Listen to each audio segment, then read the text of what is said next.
歡迎收睇楊 Sir 頻道。今集想同大家分享下咧，即係我嘅前老細李兆基先生。我記得咧喺2001年嘅時候咧，我就有個機會啦，就去咗北京發展。咁當時咧，我係做呢個地產經紀，就係北京中原嘅商業樓宇嘅副總監。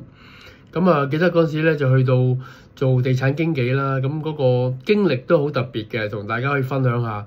就係咧入到去咧，我要管一個接近100人嘅團隊啦。呢個團隊係分開可能7個至8個嘅小組，每個小組大概8個人到啦。我咧嘅工作咧就係每一日咧就要即係同佢哋開組會啦，係要管理啦佢哋啦，交呢個業績啦。點知咧1年之後咧，我就即係啱遇上呢個沙士啊，跟住之後咧就即係個生意就好差啦。我都諗住咧嗰陣時喺北京咧1年之後咧，我都應該係會走噶啦，我都應該會翻去即係香港。甚至乎我嗰陣時屋企都話不如就去澳洲啦。因為當時咧我另一半咧就移民咗澳洲，我諗住藉住呢個機會咧就翻澳洲。然後再過我嘅新生活。點知咧就即係人生咧就好奇妙啦。我喺嗰個啱啱諗住翻澳洲嗰前2個月咧，我就去揾下啲工。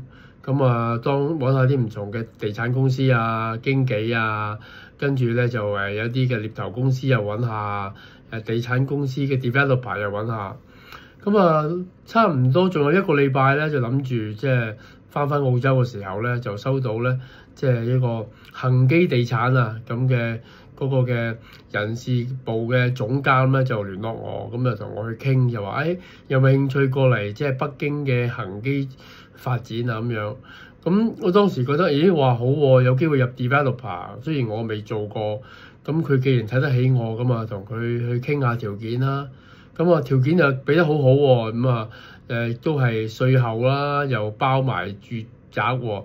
因為恒基有啲 service apartment 咧喺嗰度啦，喺北京，包埋我住，差唔多翻工咧都唔使搭車嘅，因為我翻工都喺嗰棟樓嘅，即係個寫字樓嗰邊啦。佢係一個 complex 嚟嘅，即係分開 service apartment 啦、商場啦同埋寫字樓。而我哋嘅即係 leasing office 咧，就我依稀記得應該係喺嗰個商場其中一層嘅有一個位咁樣。入到去做啦，覺得即係好開心，諗住就係有機會又好好嘅穩定嘅人工啊，又咁啱遇到咧呢一個上司又好好嘅喎，個人好 nice 嘅喎，同我一齊又亦都有傾有講啊，話每日起身翻工就好開心。第一就唔使逼交通，你諗下咧，即係同香港比咧，即係好大嘅分別啦。香港又要即係起身搭車又要即係搞好多嘢先至出門口。我咧9點鐘翻工，我8點鐘起身，8點3攞口洗面換衫咁樣，其實即係半個鐘就搞掂噶啦。可以慢慢行翻去公司仲可以食埋早餐添。做得好開心嘅。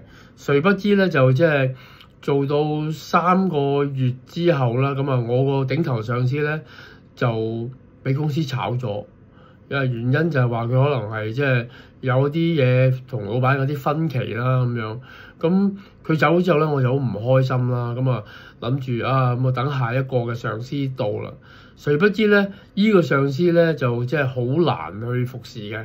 哇，個人咧就好臭串啦，就當我哋啲下屬咧都唔係嘢啊！即係佢恃住自己做上司咧，就諗住自己好巴閉。有時咧帶啲客嚟開會，嗰啲客我哋都識嘅。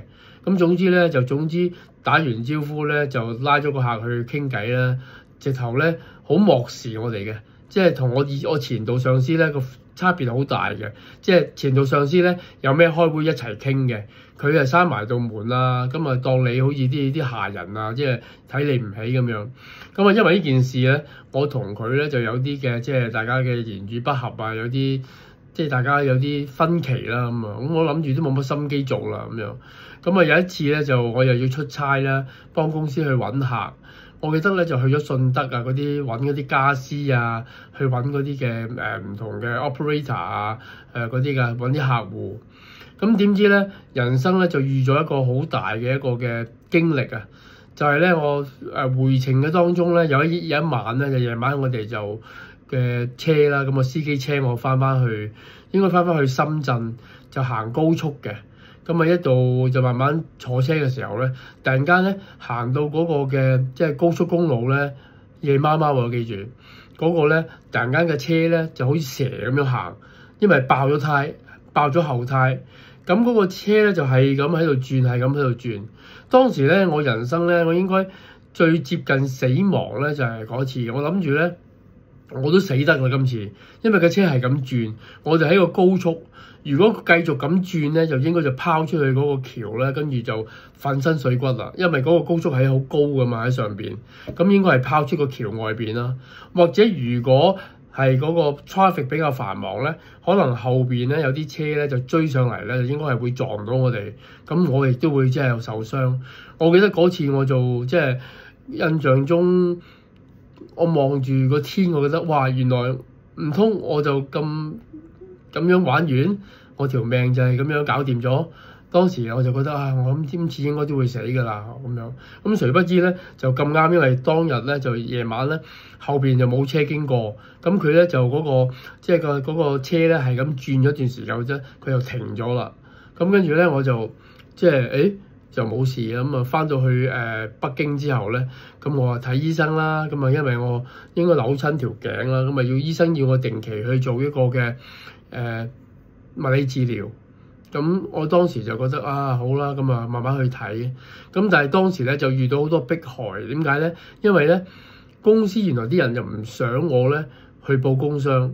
咁啊，我哋嗰陣時有個即係人事部嘅主任咧，就要我嗱，你記得啊，下一步咧就要去即係報工傷啊，跟翻啲手續啊去做翻。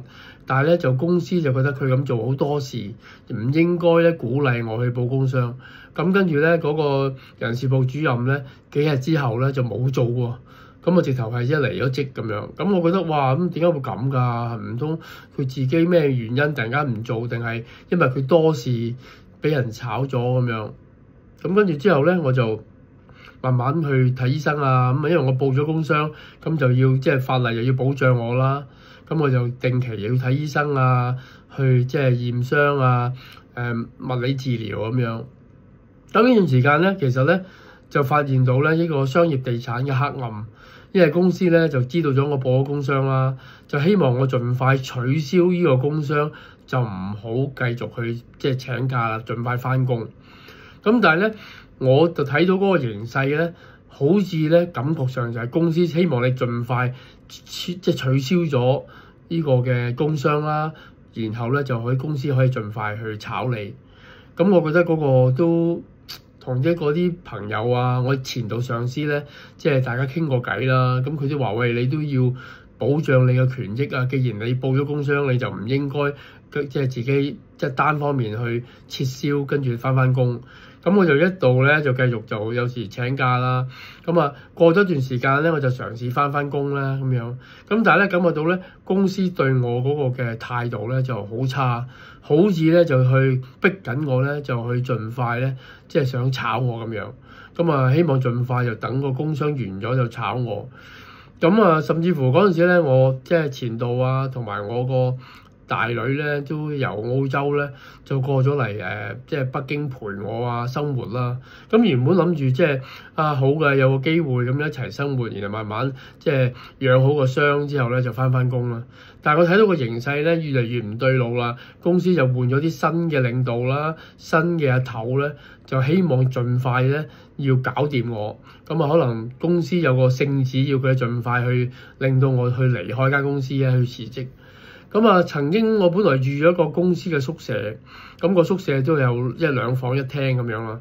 咁突然間就收到通知咧，就即係話，即係好多啲好揦鮓嘅手段啦，就話嗱，今日下晝咧又開始會有個同事咧會入住咧你嗰個宿舍其中一間房。咁你都知道啦，即係我有個當時我個大女啊，我個太太啊，一齊都住緊嗰個宿舍噶嘛。咁突然間有個陌生男人嚟住，我當然我會好就係大反應，我梗係要同我哋即係去同佢講話唔方便喎，你唔可以揾個陌生人嚟同我一齊住喎咁樣。但係我感覺到佢哋嘅態度咧，就好似即係就係要對付我，就係要令到我咧自己去即係受唔住啦。咁另外一樣更加慘啦，更加悲慘就係點樣咧？就係咧我翻工嘅時候咧，就基本上咧就係公司咧就用一啲好卑鄙嘅手段，就係話咧你唔使做嘢嘅，總之你就罰坐，每朝頭早9點鐘坐咧就坐到咧6點鐘收工。咁啊你又唔可以用電腦喎，又唔可以咧去睇報紙喎，咁你即係好似坐監咁樣。咁我當時就自己覺得哇，你行到咁樣，我都應該即係精神都負荷唔到啊，逼住要走。收尾咧，我就諗起咧，我就寫一封信，就俾即係總公司啦，即係恒基嘅總公司，咁就俾阿李兆基先生，就寫咗我個處境俾佢，就話因為我工傷即係受傷啊，咁但係就遇到好多個迫害。咁跟住咧就即係星期一之後咧，咁啊佢哋咧就即係覆返我，咁啊咁啱咧，即係可能咧命中注定咧，原來我舅父咧都係咧某啲場合咧認識阿李兆基先生。咁佢睇到我背景之後咧，星期一咧就覆返我，就話咧即係叫佢哋咧就唔好搞我，即係唔好再去用一啲手段啊，即係要我每朝9點鐘罰坐罰到6點鐘啊，甚至乎咧就唔好即係去揾個人入嚟我宿舍度住啊咁樣。咁啊，另外咧就可以安然咧就即係捱過嗰段時間。咁最後啦，即係慢慢過咗一段時間啦，我就揾到一個新嘅工作機會啦。咁我就離開咗依間公司。咁我亦都即係我好記得嗰陣時，即係當我差唔多離開咧，我就要求我公司可唔可以即係寫翻個離職證明俾我啦。咁佢哋都即係好配合啊。亦都係寫翻個離職證明俾我。咁我就去 move on 啦，就去另外一間公司發展。咁呢件事咧，我就其實好記得咧，我就好想藉住呢個機會咧，即係去多謝我嘅前上司李兆基先生啦。因為始終我寫呢封信可以有啲嘅商業社會，佢都唔會理你咩關係，佢都要去繼續即係逼你快啲走啊，唔好再即係喺公司鬥人工咁樣啦。咁但係我覺得可能呢件事俾李兆基或者身邊啲人知道，李兆基亦都覺得唔好咁樣做喎。有個員工因為出差工傷，你都唔應該去咁樣逼佢走。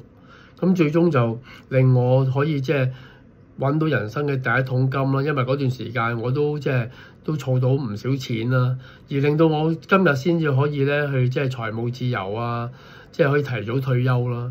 咁啊啱啱知道咗阿李兆基先生即係離開咗我哋啦。咁我都即係希望藉住個機會多謝佢啦，即係希望佢一路好走。OK， 多謝大家。